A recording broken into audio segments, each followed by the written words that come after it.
really have that power. It's huge for us. I'm very focused on how can we make this better for our players.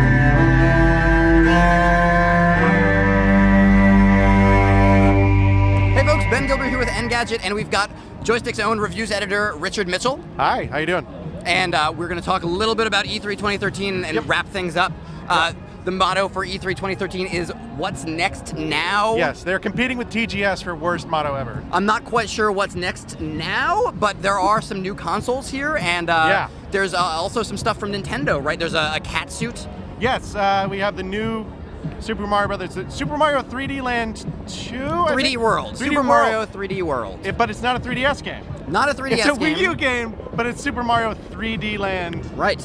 And yeah, the big headline feature is that there is now a cat suit. There's a cat suit. Yes. There's 4 players. I believe there's co-op. Yes, it's like all on screen at once, I think. Okay, excuse the helicopter, folks. It's a hot live demo here. That's got to be from World of Warplanes. That's how much money they have. Almost assuredly from World of Warplanes. So beyond the kind of standard Mario stuff that we saw, there's also Mario Kart 8. Mario Kart 8. And the Legend of Zelda Wind Waker HD. It's Bayonetta 2. Yeah. They didn't show the 3DS Zelda, A Link Between Worlds. Well, it's here, but it's not on the show floor, right? Well, they didn't really talk about it during the presentation, which surprised me. But to be clear, in case it wasn't already clear enough, Nintendo was all games here. They were all mostly Wii U games.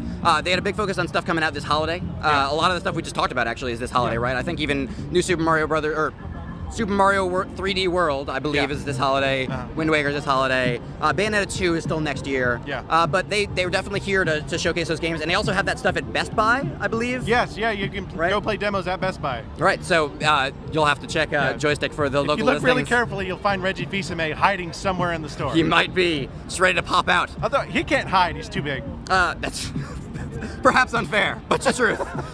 So moving on from Nintendo, Microsoft and Sony were definitely, I think, the highlight of this year. Oh man, definitely the biggest stuff. And Sony kind of ended the night on Monday, and Microsoft kicked things off. And the biggest news out of the show for Microsoft is probably the price of the Xbox One, their next console. Well, $499. Or $500, as we call it in the real world. In the real world. $500 for a brand new console, and the last console to do that was the PlayStation 3, and that was the low-end price, but people still thought there's no way I'm going to pay that. Right. And it took a long time for the PS3 to take off. Interestingly, actually, this morning during an interview with Sony's Shuhei Yoshida, another reporter asked, were you guys happy about the reaction to the price, or were you planning that all along? And he said, we remembered the PlayStation 3 launch, which is to say that people remembered that when it cost $500 for the lower end model of the PS3, people reacted really badly.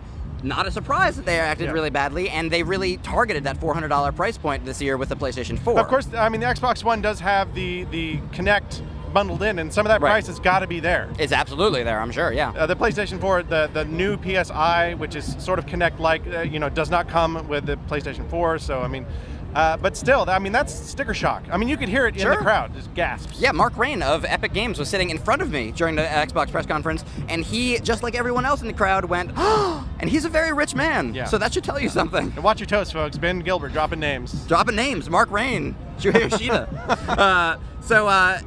Regardless, Microsoft also had a bunch more games. They showed off Titanfall, which is their big Xbox One, Xbox 360 exclusive game. It looks good. It looks very good. It's from Respawn Entertainment, the folks who brought us Call of Duty. Maybe not under that name, Respawn Entertainment, but it's the same folks. Right. Yeah. Who brought those games over. The creators of that series, and it looks really nice. It's like Call of Duty, kind of with mechs, and it has a lot of nifty traversal ideas. Lots of great stuff happening. Very multiplayer focused. Yeah. And I don't actually believe that there's a dedicated single-player campaign in Titanfall.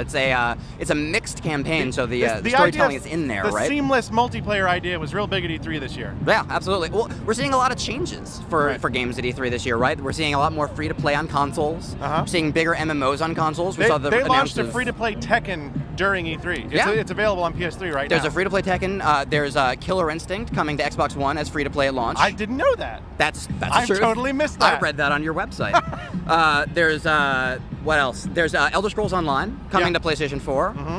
There's PlanetSide 2. It's also coming to Xbox One. It is also coming to Xbox One. And so there's some big stuff there, though, right? There's some big changes that we're seeing on that front.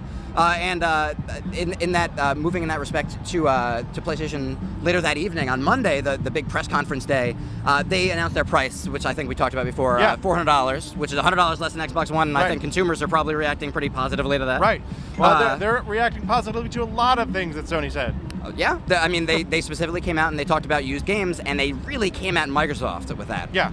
They dropped that video on Monday night with the aforementioned Shuhei Yoshida handing off a game to another executive at Sony, saying, "This is how used games work," or "This is how games work." Right. If you want to hand your game to somebody and that's it, and they can play it. Yeah. And they play. Unlike Microsoft's Xbox One policy, where there's some licensing associated with it. There's a lot of convolution or complexity to it, if I want to be more polite about it. Unnecessary complexity. I mean, for sure. Your friends have to be on your friends list for 30 days. And I don't know what if that's fighting piracy. I don't know what that's for. I'm not really clear on that. And you can only trade once, right? You can give a game away once, and then and then maybe that person can give it away again once. I'm not sure if they can give it back to you. But the fact that we're discussing all this and have to have this, we don't really know, conversation is a problem, right? Like even after Microsoft finally elaborated its policies, we still don't understand them.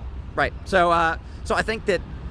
Maybe unfairly, I try not to say win or lose because this is a giant consumer electronics event. Yeah. So it's hard for me to say win or lose. But in terms of consumer reaction, I think that the reaction has definitely been much more positive for Sony. I think so, definitely. Yeah. I mean, I think Microsoft, after everything came out about its policies before E3, I think they did kind of what they needed to do, and they showed a lot of games, and a lot of games that are at least in some respect exclusive to Xbox One. You never know what exclusive means anymore. Right. It could mean for a month, it could mean exclusive gameplay modes or whatever, but Microsoft had a lot of that stuff, and a lot of the things that Sony showed are things that have already been announced for other platforms or have since been confirmed, like Elder Scrolls Online. Sure.